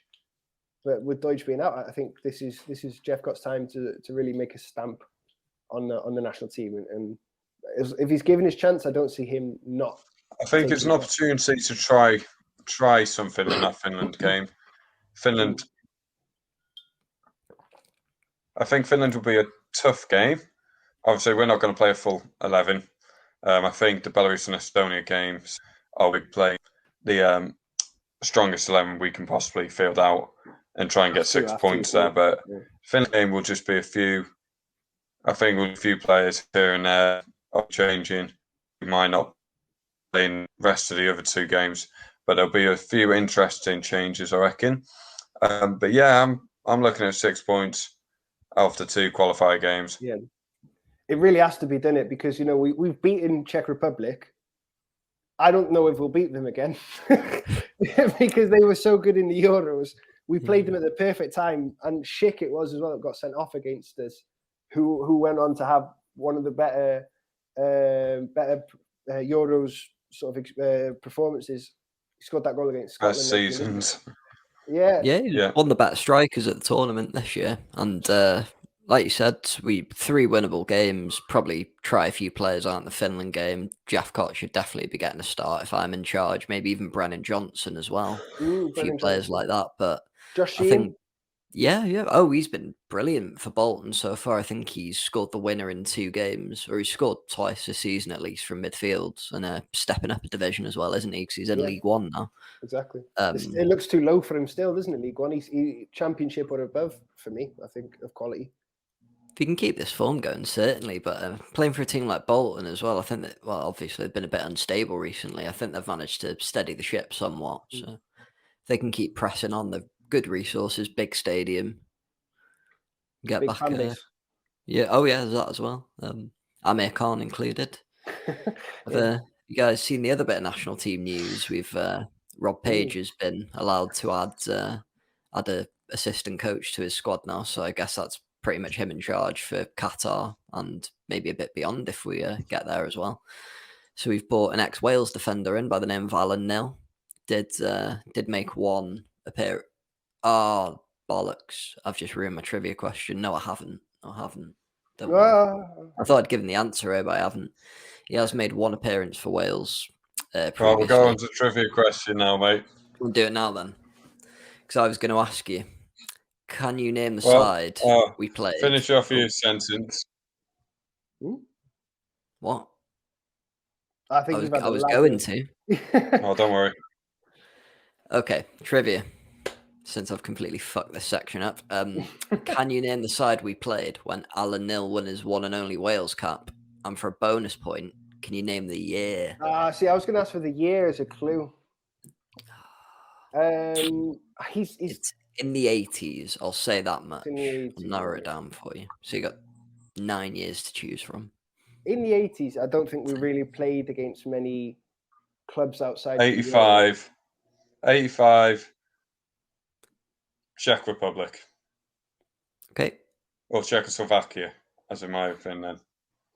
I think it would have been in my Central European history. My Eastern European history isn't that great. I'm not gonna lie. Yeah. So we've got 85 and the Czechs.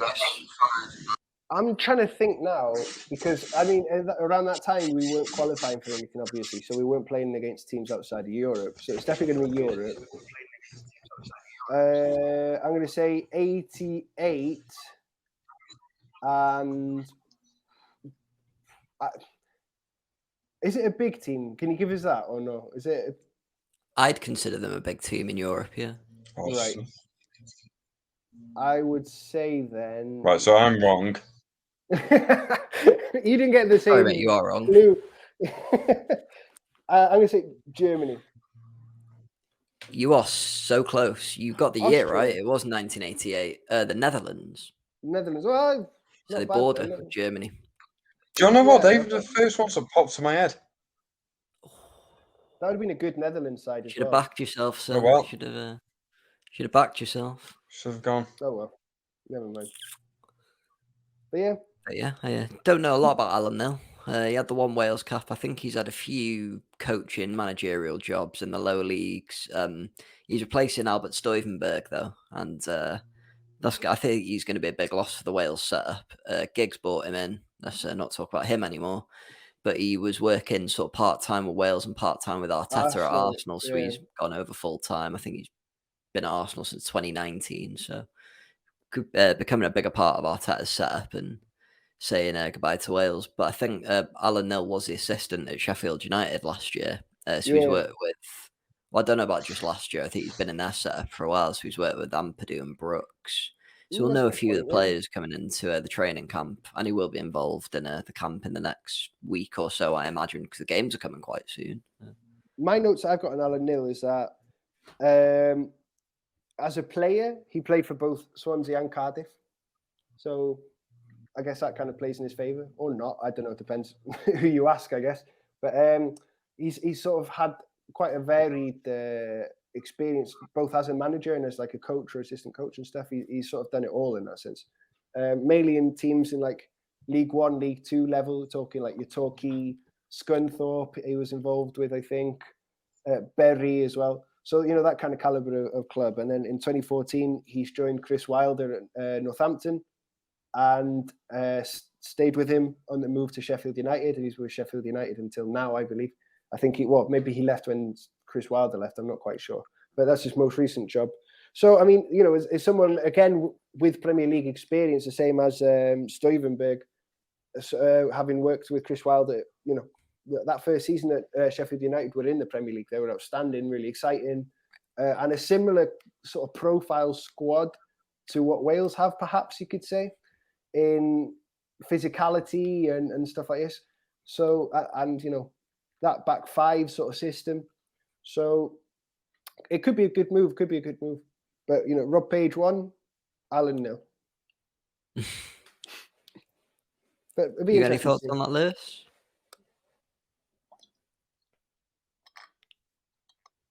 I'm just keeping a straight face from Sam's poor joke there. I know you really let that one linger like a bad Like I always say, we'll just see. Yeah. What was that? Yeah. I say you just let that joke linger like a bad fart. You didn't even react to it, did you? Let him know he's done a bad thing. No. It was because in my head I just went, oh, for God's sake. Typical dad sort of joke that. But yeah, let's see how he does. That's what I always say with assistant managers. People come in, let's see what you've got, and then I'll judge you. Yeah, stepping into international football as well. To a degree, it's a bit more unknown because, you have players getting injured for the clubs and you can't select them. And I don't know. Like Lewis said, see how he does. Page obviously thinks he's going to be the right man for the job. We wouldn't have brought him in. So he sees some quality there. Page did well for us at the Euros, so let's trust him. And yeah, definitely. We're in a good position to get to the World Cup as well. That's the thing. We've got the playoffs in our back pocket, but it's like having that chance card on the Monopoly board. You want to keep it and not use it, don't you? Well, sorry, the get out of jail card. You want to keep it and not use it, don't you? I'm not great at Monopoly, as you can tell. But yeah, like we've got 3 winnable games coming up in September. Let's see if they get the squad balance right and get the results.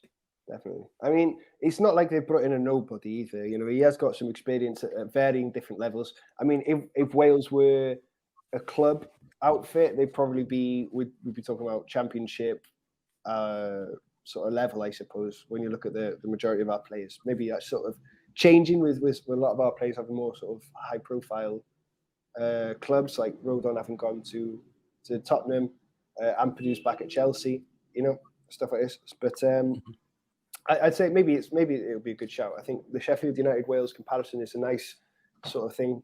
I think it is. So I just hope it goes well. Definitely. I mean, let's see how we're feeling in a couple of weeks after the first 3 games. That's it. So, anyone want to talk about any of the transfers? I don't think there's been massive moves or anything like that. There's been a couple of the under-21s, also the fringe players from the national team moving about. You mentioned Nathan Broadhead last week, so I'm getting on the Everton bench. You jinxed him and he's gone to Sunderland. What have you done that for? Explain yourself. My bad. But I guess it'll be a decent move. At least he's going first. At least he'll hopefully get first team experience. Yeah. Exactly. There's Leeds fullback Niall Huggins has also made a permanent move over to Sunderland as well. He's a Wales under-21 international. I think he did actually play against Arsenal last season. I think you're right. Leeds were a bit short players because they've been struggling for fullbacks and defensive injuries in that last season. But Leeds Academy products, so they've always managed to churn out sort of good crop of players. So it could be another one for the future. You've already mentioned Ben Woodburn, so I'm not gonna bring that. Well, actually, been a bit worried about Ben Woodburn, haven't we? But he's still only 21, and he's had some really good performances in pre-season. Should we be as worried about him as we are? He's been around for before he was like 28. He's been around for a while on scene for Wales. 16 when he broke onto the scene, wasn't he? 5 years ago now. He's Liverpool's youngest ever goal scorer, isn't he? Yeah, against Leeds he scored as well. But I mean, it was really encouraging to see people sort of getting behind him because in the Liverpool sort of Twitter sphere or whatever you want to call it, quite anti Ben Woodburn. He's never going to realise his potential. If he hasn't done it now, he's not going to. Really, I mean, the club, Liverpool as a club, have dealt with the Ben Woodburn situation poorly. He's gone on loan to some places. He's not played. They've not recalled him and sorted it out. They've just let him rot in Oxford and Sheffield United and everything. Not his fault, really. I mean, he hasn't performed really. Like maybe he could, but I think there'll be a lot of factors involved that we probably don't even know about ourselves. But he played so well during the pre-season, like we said earlier, and in a real variety of positions as well. That could be brilliant for Wales if he gets a bit of experience playing in different areas of the field. Like if he could push in down from the attacking sort of style of things to going into the middle, that could be really big for us to have another creative midfielder that we could rely on in that sense. Unless because we're sort of drowning in forward players in that sense, are we? David Brooks, Rabbi Matondo, Dan James.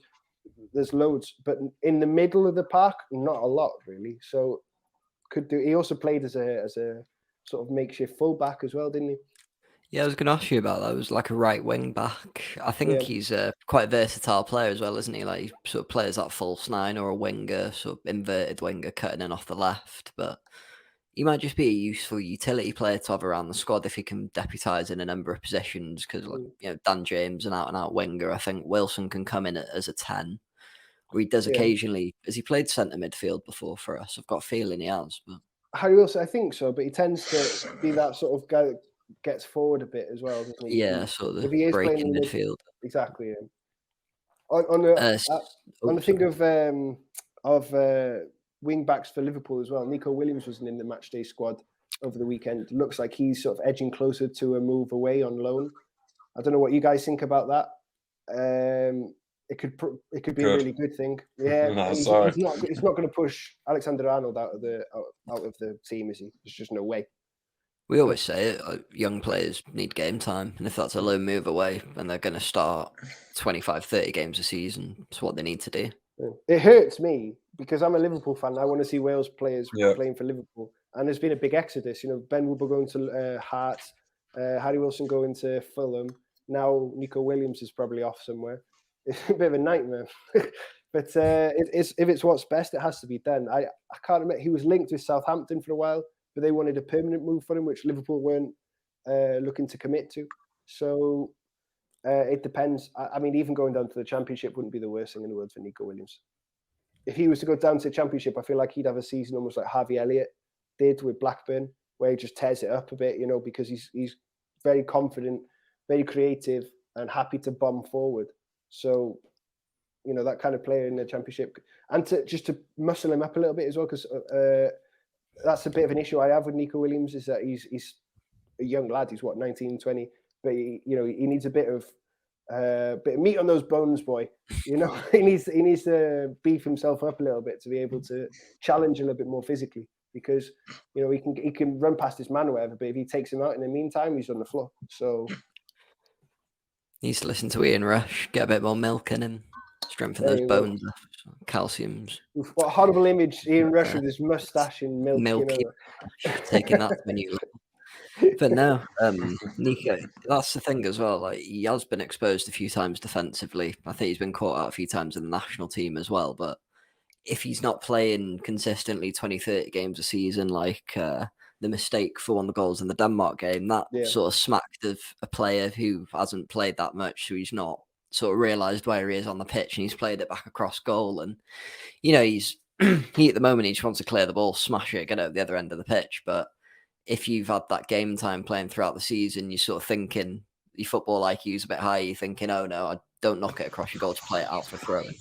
Yeah. But, the physicality as well, Championship's a very physical league. Maybe sort of a year there, like sometimes with fighters and that, they sort of, they get used to training in a nice gym, they're sort of quite high up, world champion or sort of country champion, like British champion or something. Sometimes they need to go back into like a more grimy environment, sort of work a bit harder, sort of get rid of the home comfort. So maybe a move like that will be good for him.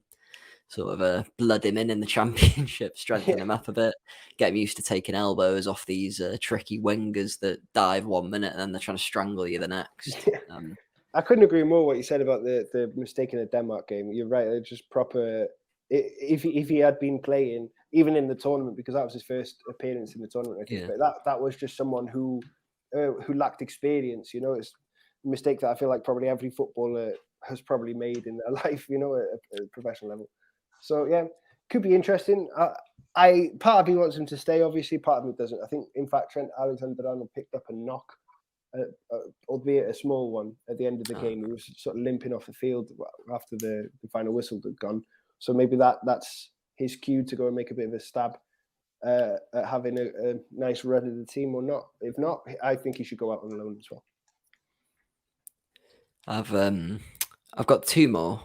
Has anyone else got any to mention? I can't think now. Dylan Levitt. That's one of the two. That sort of links in with the SPL theme again. Is it Dundee? Dundee United he's gone to in the SPL. Again, a more well-known Scottish side. It's not exactly going to, I don't know. I can't even think Livingston. Or Hamilton like Academic. Yeah. Queen of the South. Exactly.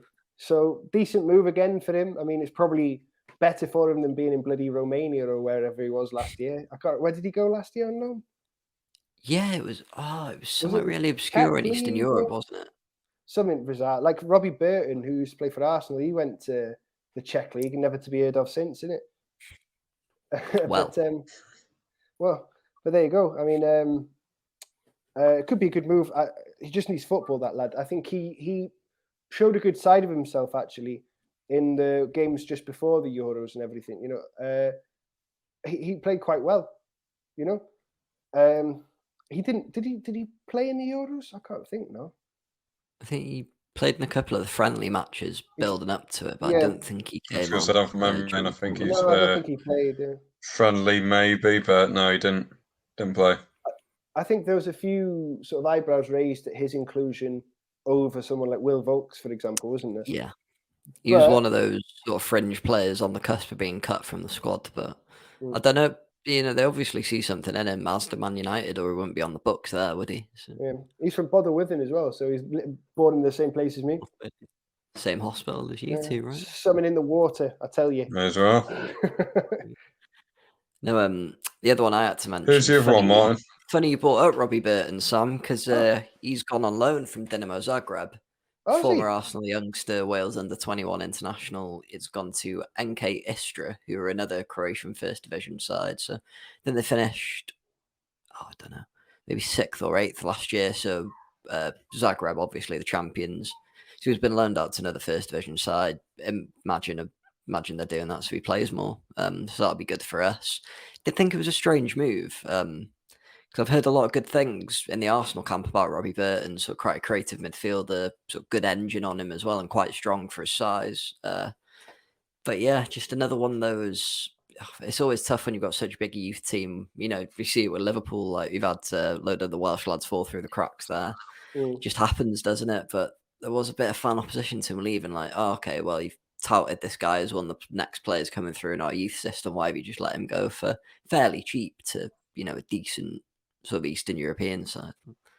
Don't know. It could be a good move for him again. He just needs game time. I applaud him for going. You know, I feel like in the UK we're very insular in this sense, and there's a bit of fear about going to other leagues and stuff. It's changed, I guess, somewhat with like Jadon Sancho to Dortmund or Trippier to Atletico Madrid. But you know, there is a sort of feeling if we don't play our football close to home, we're not going to get selected for the national team or anything like that, which shouldn't be the case. If you're good, you're good, isn't it? But to be honest, you know, I've not heard anything from him since he left. So maybe it hasn't been the best move for him. Maybe now getting some more time in the same league, it could do him some good. But I would like to see him sort of maybe go to a bit of a more high profile league, maybe. Like, I don't know, if he was to go to a team in Germany, perhaps, or, you know, or maybe like the Spanish second division or something like that. Maybe that would sort of put him in better stead, because it's so hard to compare, for example, the Croatian league to the Championship or something. You just got no idea, have you? I mean, it's not very often that you'll see, you know, maybe you'll see Dinamo Zagreb in like the Europa League or the Champions League just getting battered. You know, it's not the best sort of things, because you need to be able to compare it to something, don't you? And it reminds me of like with West Ham when they brought in all those Czech lads from the Czech league and everything. People brought in, I don't know what to expect at all. Well, turns out that they're great, Souček and what's his name as well, the defender, Kufal. Yeah, turns out they're really good. But you know, it's a gamble, isn't it? At the end of the day. So I think Rob Page would maybe look at Robbie Burton and think, well, I don't really know how to gauge his quality and success from looking at what I'm looking at. Whereas, I don't know, maybe Dylan Levitt in Scotland, it'll be a much easier sort of call to say, well, I know what the Scottish League is like. I can compare it to this in this way. You know, it's very physical. It's quite slow, whatever, I don't know. So it'll just be an easier choice. It'll be easier to choose him than it will probably Burton. Maybe. Yeah, definitely. It's, there's so many leagues to follow. I don't think even these massive national team coaching serbs can cover them all, but maybe it's be good for him to, like you said, sort of get used to playing in another country, sort of being away from his family, and that it's a good experience for young players, because I mean, occasionally they'll get loaned out. Like Matondo was, he moved fully to Schalke, didn't he? He didn't get loaned there. He got loaned to Stoke. Now he's got loaned somewhere else. I think. Is he in Genk or something like that? He's in a Belgian team, isn't he? It's a Belgian side. Yeah, they've got strange. I believe so. Say again, Louis. No, I think I'm agreeing with you. Oh. I feel like he's at Genk. Oh, right. Genk, maybe. I'm not sure. But a Belgian team. I don't know. One of them. I'm trying to think of the Belgian team. Is Bruges, Genk, Ghent. Anderlecht. Anderlecht, of course. That's where Craig Bellamy is at the moment, isn't it? Company as well, I think. Company's the manager, yeah. I think he's he was a player manager. He's an ex-player, isn't he, as well? Yeah. So Vince got him from there. Might have done. I think he had a season as player manager and they were absolutely shocking. Like they were really struggling. They're supposed to be like the big Belgian team, I suppose. So he just stepped back and I'm not going to play anymore. I'm sorry. Sorry guys, this didn't really work. Yeah. Well, at least he knew to step away. Fair enough. Yeah, fair do still. Do you want to get onto the little bit of snooker news you had for us? Not darts, of course. Yeah. Well, yeah, I was just going to mention the fact that Mark Williams, 3-time world champion, is in the British Open final, which is tonight. Well, tonight being Sunday, the 22nd of August. He's playing. Yeah, 22nd of August. He's playing against Gary Wilson. And a fact about me is I'm not a betting man. And as such, I don't understand odds because I'm also not a maths man. So I'll tell you the odds, and Martin and Lewis can tell you if they're good odds or not, right? So Mark Williams is 8-13, and Gary Wilson is 8-5. 8-5 is better. 8-. That's more of a favourite. Is it than 8-13? No, the bigger number. I'm checking it to you. No, 8-13. I thought the first one was 13. No, you'd have to put 13 quid on to win 8 quid back. But if you put 5 quid on for the other guy to win, you'd get 8 quid for every 5 you put on. So you get 13 quid back. Yeah, because shorter odds. My head's going like this. Yeah, no, Williams has got shorter odds, so he's the bigger favourite. But they're both like quite short odds for 2. Oh yeah, sorry. Yes, sorry. Yeah, no, you're right. You are right. Well, he is favourites. I've just realised now. Yes. Think about betting for a second. Then let's roll with it. So Mark Williams is the favourite, but not by a long range. Gary Wilson, similar odds to him. I love Mark Williams. He is probably the reason I like snooker, to be honest. I haven't watched, I haven't kept up with the snooker for a little while. Not surprisingly, while he's been in a bit of a bad patch himself. So this is his first final in a while, I think. His first final since the World Finals, the Crucible, in which he won against Higgins. Yeah, John Higgins. John Higgins, yeah. I was going to say Mark Higgins, but I don't know if that's just someone I know from real. One of your dad's mates. But yeah, so if you guys are interested in the snooker, we've got a Welshman in the British Open final tonight. I don't know what time, but it'll be on until late. Sorry, I'm just getting distracted by the chat function on this thing. Classic. Is that a snooker joke, Lewis? Yeah, say it, Lewis. Where's the cue ball going? Where's the cue ball going? I love the snooker. I love the commentary so much. It's so predictable. Like that. Where's the cue ball going? Where's the cue ball going? Sorry, I'll let you get back on to it. We said snooker. I was like, I'm on that one.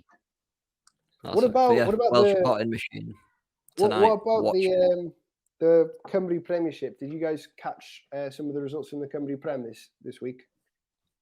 I did. There were some big score lines. No. Shall we? I haven't looked at anything. Start with the man we've mentioned a few. I haven't got loads to say about this, but was it a hat trick Michael Wilde scored? So Flint beating Kevin Druids 4-0, a hat trick for Michael Wilde, who has proven us, I think, that we were right to single him out this season as one to watch, and Flint as well. So 2 real poachers' efforts and 1 penalty for Michael Wilde, and another goal as well for Flint Town, 4-0. Flint Town looking on fire, They beat Cardiff Met last week. They beat Kevin Druids this week. Still yet to have a big test, you could say, because they're not the teams with the biggest sort of quality. Cardiff Met have good years and bad years, which is the nature of being a university. You get different people coming in and that, don't you? But Kevin Druids tends to always be like one of the favourites to go down. So I'm not sure who they have next. Do you know? I'm not sure. Off the top of my head, no. But we yet to see them testing in a big way, I suppose. But it's looking very, very good for Flint Town with Armstrong on everything. You got to be happy, haven't you? Yeah, definitely. I mean, like you said, they've beaten probably two of the early relegation favourites, and they haven't been tested, but they've added, they've added a striker who's going to be easily grab you 15 goals a season, probably more, considering he's got 5 in 2 games, which is crazy. Yeah. Like Flint are top of the table on goal difference at the minute. If they can keep that going, and if they're rolling over the sort of teams they're going to finish above, and then they're sort of having tight games against the other teams pushing for Europe this year, what an improvement that is. Massive. On the team who finished 11th last season, wasn't it? Yeah. Well, as well, just as a side note on Michael Wilde, I think he's in single digits away from being a top goal scorer in the history of the Cymru Premiership as well. He's not far away at all. So there you go. Other results: Connors Quay beating Aberystwyth 1-0. In fact, I think it's Aberystwyth they're playing next week. I think. So Aberystwyth, who again probably a relegation favourite. I think they've 2 games without a win so far. So no, they won the opening day to Barry, didn't they? I think it was the last late winner, but they beat Barry 2-1. Yeah, you're right. Yeah, good point. So I take it back. Barry, who are quite a good team, losing to Aberystwyth 1-0 against Connors Quay is not a bad result for a team of that size either. So decent. We've got Cardiff Met versus, is it? Oh, I only ever see it in Welsh with Hwylffordd. Haverfordwest, there you go. Haverfordwest 0-0. So Cardiff Met still, well, they've had 1 goal in 2 games, a draw, and not ideal. Penybont and Newtown 1-1. Flint and Kevin Druids 4-0. New Saints and Caernarfon 5-3. Now, that was a game I wanted to talk about because what a game it was. The highlights are available on Scoria and everything on the Twitter, Facebook, whatever you want. It was a bit of a mad one. It's one of those games where every shot on goal seems like it's going to go in, So TNS, I think, went 3-0 up. Caernarfon managed to get it down to 3-2, I think. And it went to, no, I don't know. It was just mental, basically. Caernarfon were never winning in the game, but they gave a really good account of themselves. Again, sort of proving us right in saying that they are a team that can really, push the big teams into having to do something special, I suppose. The TNS goals, nothing out, nothing, no worldly or anything from TNS, but just they're a team who know how to take advantage of defensive errors and things like this. If it's one of those games where there's a lot of sort of pinball in the box and stuff from second balls and that. So yeah, TNS just really taking advantage of sort of amateurish defending from Caernarfon. But again, Dan Gossett scored, which is a great story. Again, like following on from last week, of course, that's his 2nd goal in 2 games after his return 2 years out after having cancer. So good for him and good for the Covies as well. I didn't know this as well, but Gossett used to play for Real. Oh. Yeah, I thought I recognised his name, Don't know why. He used to play for Real. I used to play for Bala. I think he was with Bala when... Just when Real were in the Cymru Alliance? Yeah, like 2016 sort of time. So, yeah. He's a lad from Felinheli, I think, as well, which is really close to Caernarfon. So it's a bit weird that he didn't start his career there, but there you go. But yeah, it was an interesting game. A good, maybe not the best advert for the league in that the defence was quite poor, but it's entertaining. That's one of the things I'd say from the opening 2 weekends of the Cymru Premier. Sort of everyone was talking a lot about it, and there seemed to be a bit more hype this season, but it's really lived up, in my opinion, to there has been a few games where it's been like a tight draw, or I think there's a few 0-0s this week, but Flint have been free scoring, TNS are finding the net quite often as well. You got teams like Caernarfon really pushing on from where they left off last season. I think, the league as a whole, sort of that mid-table is getting a lot stronger and a lot more competitive, and that's sort of in time going to benefit the competition as a whole. But great start to the season. I don't think the gap has been closed between, the other teams and TNS and Connors Quay and that, but it's on its way, isn't it? It's definitely on its way. And the final result was Barry Bala 0-0. So Bala again not having a great start to the season. What do you remember? What was the score for Bala last game? I think they drew to Penabont on the opening weekend. So third and fourth from last season drawing, and then another draw. So not ideal for Bala, who were again someone that we sort of backed to be pushing for third, fourth position, isn't it? So there you go. It's shaping up nicely. The table and stuff. We're sort of getting an idea of where some of these teams might sort of push for, but it's still very early days. But Flint, definitely the ones to keep an eye on. Definitely. I think a lot of the people in and around Flint Town United would have slapped your hand off if you'd have said you'll be top and you'll have scored, 9 goals in your first 2 games. It was 5-1 against Met, wasn't it? 5-1 it was, yeah. So there you go. I mean, it's nice for Flint to have something as well, because it's not the nicest place in God's green earth, is it? You know, it's not the nicest of time. Well, it's not a nice time. It's got nothing there, I suppose, for people. So, a bit of entertainment for the people with the footy. Good for them, eh? Fantastic. Hang on. I should have brought this up while you were talking, but I'll see if I can find the fixtures for this week. Okay. Oh yeah, of course we have the first game on Friday, don't we? So that should be an interesting one. It's a repeat of last year's playoff final. Carnarvon Town are hosting Newtown on Friday, and that's a 7:45 kickoff. And then on the Saturday, the 4 earlier kickoffs: Haverfordwest are at home to TNS. Ballatown are hosting Cardiff Met. Flint Town United are at home to Aberystwyth. I got it right. And Kevin Druids are hosting Barry. Have I got that right? Yeah, I think you're right. And Penabont Connors Quay is the late kickoff. That's away for Connors Quay. Which one is the one that's being televised on Facebook and everything like that? It's usually the last game, isn't it? 5:15 kickoff. Yeah, that'll be Penabont and the Nomads, I think. So there you go, a chance to watch the champions for free on Facebook. Don't have to do anything. Just whack it on. Good.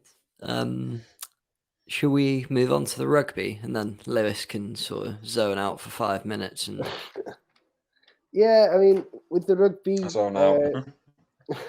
With the rugby, well, I don't know. You can throw your 2 cents in on this because it's more like sport. Well, actually, no. Sorry, Sam. I'll let you do it before I derail it. No, it's just it's not so much about the sport itself, but more about the direction that that it's going, not on the field, but off the field. So the autumn internationals are going to be broadcast on Amazon Prime this season, which, of course, is behind a paywall. So not ideal for a lot of international rugby fans having to.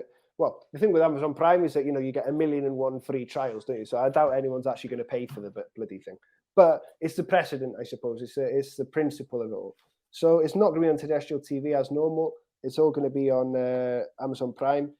S4C are in talks to get the rights for the Welsh language coverage. And I don't know about you guys, but I prefer to watch the Welsh language coverage. I think it's a bit more, I don't know, especially with the football, it's a bit more, maybe, I don't know, tolerable, a bit more focused on the Wales side of things, of course, but as well a bit more maybe in depth, a little bit less surface level, just some celebrity talking about it. So, you tend to be people that are really, really into it. Like in the rugby, you tend to have like Shane Williams talking, and every now and then you have Jiffy, which, so fingers crossed that the S4C coverage goes ahead. But this is the thing, it follows a precedent that rugby seems to have been following a lot recently, at least in the Northern Hemisphere, of becoming sort of less and less accessible. When it has always been on the BBC and ITV, it is going behind paywall things now, such as like the Pro 14, which is now the Pro 16, going to Premier Sports. I don't know the price of it actually, but it's not great, is it? And that's the thing. It's like with it's like with football and Sky and BT and beIN Sports, or all the separate ones. Well, you have to have Amazon as well because they do a couple of games now a season. Christmas time, Christmas period, yeah. So you end up having to pay like maybe 80 to 100 quid a month for 200 quid a month. Sorry, for all these subscriptions, maybe more depending on where you live. So the average fan, bring it back to a working class person who doesn't sort of. You don't want to be spending that kind of money on. He's off. He's had enough. Bless him. But it is just pricing your average fan out of the game. Why should someone have to go out of the way to spend a few £100 a month just to watch their team on something that used to be televised terrestrially? Especially when it's like international rugby. For me, that does rub me up the wrong way, because I think they were discussing doing it with the Six Nations a few years ago, maybe moving that to a pay-per-view model, and it really had a lot of opposition. But I think we've said it before, but for me, when I started getting into rugby and it interested me, one of the things you'd look forward to the most, or one of the things that you take up most of your attention, was the Six Nations being on the BBC and ITV. Well, it was BBC originally before ITV bought in, I think, but you used to love sitting there watching all the games all day, and it was more of a spectacle. And same with the Olympics this year, though, wasn't it? Because they had the contract with Discovery Plus. Exactly. I think it had gone quite under the radar because of all the COVID stuff and the Olympics being delayed. I'll add them back in a second. But yeah, I don't know if it's detracting a bit too much from what we're talking about, but Sam Warburton wrote, I can't remember what paper he writes an article for, but in his column, I think the National just reported on it. I think he has a sports column in one of the English papers. Mm-hmm. But he was saying about maybe the FAW, then the WRU should look to create like a British and Irish type league system and work with sort of the English rugby lot in the Gallagher Premiership, and try and make like a two-tier system for the English, Welsh, Scottish, and Irish sides. I think potentially that could benefit us quite a lot in the sense of sort of playing with better opposition week in, week out, not having to worry about the travel to Italy and South Africa now with the Pro 16 expanding. But yeah, I don't really like when sports move further behind the paywall, especially when they've been free for so long. I understand the Pro 14, for example, they'll have lost a lot of money in like having fans in the stadiums, and that's the teams will be losing out financially. So they're probably trying to make up for those losses, but there's ways of doing it. I don't think it's the right way to go about it personally. Yeah, I completely agree. And it's interesting what Sam Warburton had said as well. I think for me, if you're watching club rugby, you want to be seeing your team playing against other international players, I suppose, isn't it? Yeah. And where are the majority of international players in the Premier in the Northern Hemisphere in the English Premier? What is it? Is it Gallagher's now? Gallagher Premiership. It's still Aviva in my head. Oh, same.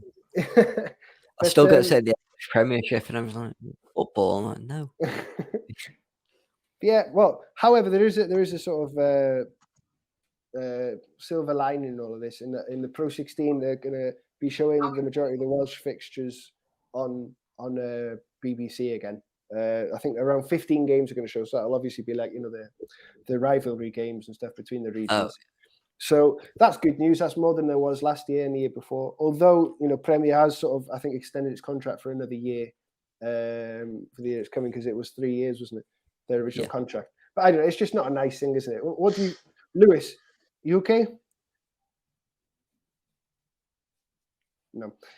It looks like because when his picture's frozen, it looks like he was just using a photo, and it's almost like, I don't know, either he's dead, they were just paying tributes to it. Or he's like tied up in a basement somewhere, or he's gone to answer the door to the postman, so he's just put his little avatar up, so we think he's still there. Boys, I don't know what's going on. I don't even know if you can hear me. Don't worry about it. I think it's just your internet. Oh, we can hear you fine, mate. I think your internet's just having a bit of a mare. It's having a wobbly. Doesn't like StreamYard by the look of it. Yeah, well, it doesn't matter. But yeah, I don't know. It's just the precedent, isn't it? Really, the idea of international stuff. You feel like it should be not a clue, mate. Not the whole country. It's not sort of. You're laughing at his phone. I think he's lagging. He's just chimed in. Not a clue, mate. Sorry, mate. We're not taking the mick out of you. It's just really funny. Yeah, it looks like you've done some. Maybe it's like a Crime Watch podcast or something. We've just got like your mug shot below us and we're discussing you. Have you seen this man? He was criticising Daniel James last week. No, he wasn't. He was being nice.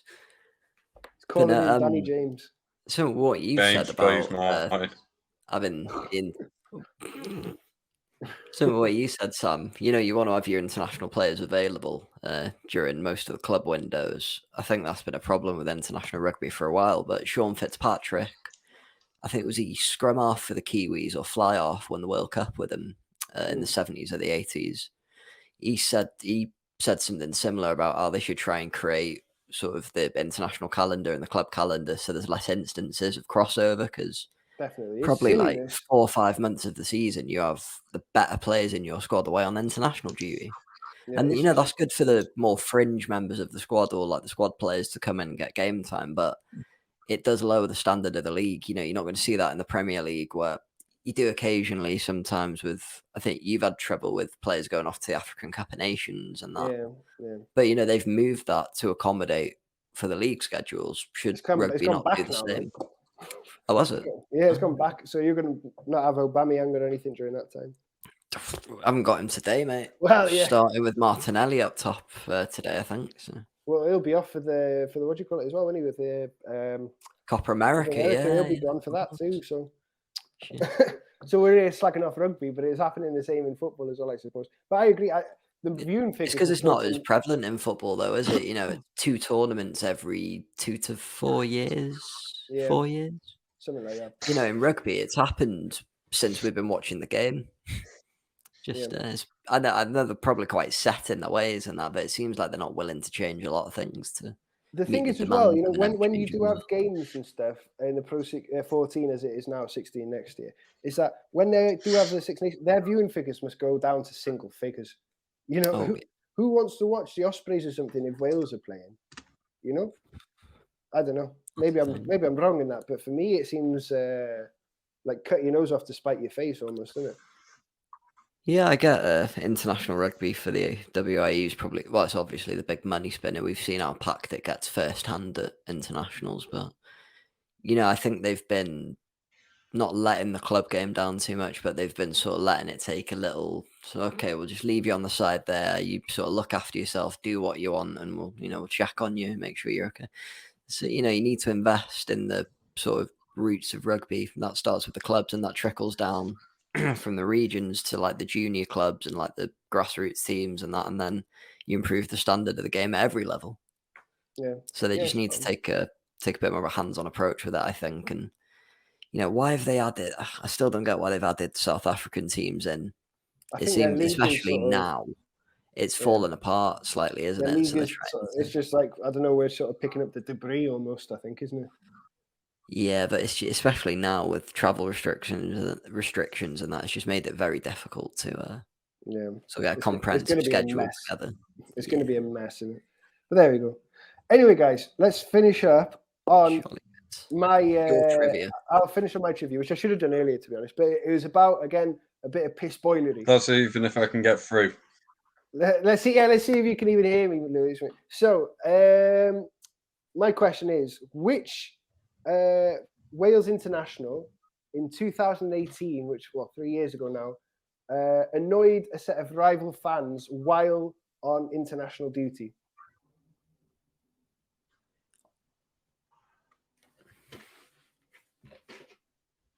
Oh. So I'll repeat it for you because it's a bit wordy. I don't know if I've worded it very well. So which former Wales international in 2018 no, it's worded upset rival fans while on Wales duty? Former Wales international. Yeah. And why, or like what was said, or whatever. If you need a clue, I'll give you a clue. Who played for us in 2018? Did Joe Ledley get into trouble for saying something to... Maybe, but it's not Joe Ledley. Not Joe Ledley, okay. I'm trying to think of who hasn't played for the national team since 2018. Who stopped playing? Yeah. That's probably the best. I haven't got a clue. You offered a clue before. Maybe take you up on that, please. So this player played in Euro 2016. He played every game in Euro 2016. Joe Allen? No, Ashley Williams. So fine. It was Ashley Williams. Oh, so... Ashley Williams upset what group of fans? This rings a bell, but I can't. I'm going to go for the obvious answer and say England fans because they're really easy to rile up.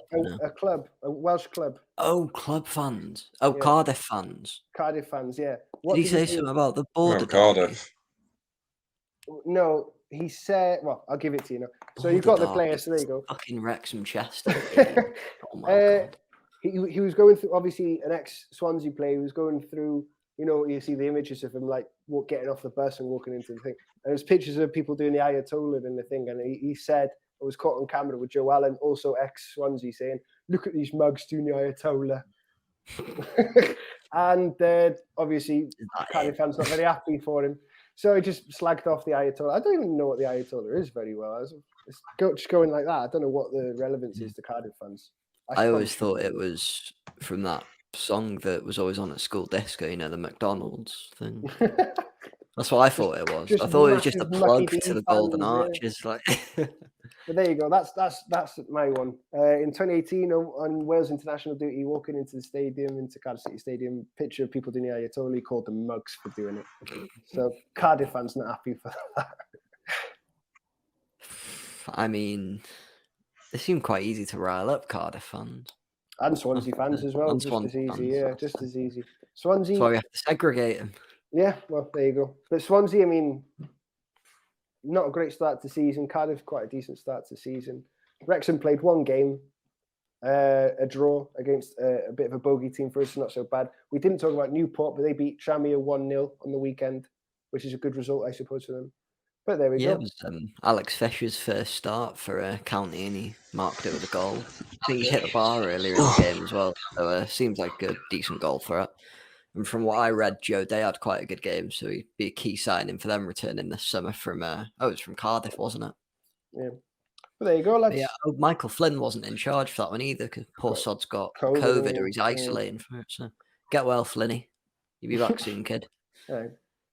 But yeah, I think done well. I think we'll leave it there, boys. If anyone wants to follow the podcast on any of the social media platforms or YouTube or Spotify, the little tickers going across the screen now. I don't want to put it on a banner as well, because I think it'll make the computer explode if we have too many things going at once. But we need to have a phone number on that as well for if you see this boy below. I'll just put Lewis. This boy below us. I'll just put Lewis's number on and then say he's selling like a 2008 Subaru Impreza or something. Calls night and day, selling it for half the value. Brilliant. Right, boys. Pleasure. Definitely do not do that. We won't do that, we promise you. I give up. That's right. So, yeah, remember to spam Lewis, everyone, and we'll be back next week. So, enjoy yourself. Thank you.